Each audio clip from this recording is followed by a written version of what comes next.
Welcome to Arul cooking channel. ரொம்ப டேஸ்டான வாழைக்காரோடு குழம்பு எப்படி செய்யணும் நான் செஞ்சு காட்ட போகிறேன். மீடி சைஸ் லெமன் சைஸில் இருக்கிற புளியை நல்லா ஊற வச்சு கரைச்சி எடுத்துக்கோங்க.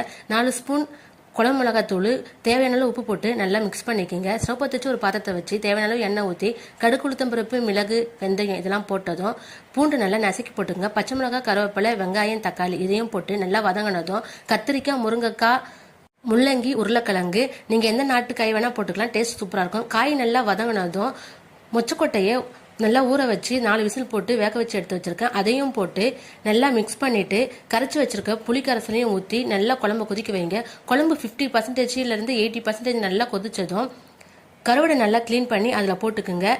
ஒரு திரும்பியும் நல்லா கொதிச்சதும் குழம்பு கரண்டியில் ஒட்டுற அளவுக்கு இருக்கும்போது ஸ்டவ் ஆஃப் பண்ணி இறக்கிங்க. அவ்வளோதான், சூப்பரான மணக்க கருவாட்டு குழம்பு ரெடி ஆயிடுச்சு. நீங்களும் இதே மாதிரி ட்ரை பண்ணி பாருங்க. டேஸ்ட் சூப்பராக இருக்கும். அருள் குக்கிங் சேனலை லைக் பண்ணுங்க, ஷேர் பண்ணுங்க, சப்ஸ்கிரைப் பண்ணுங்க. தேங்க்யூ ஃபார் வாட்சிங்.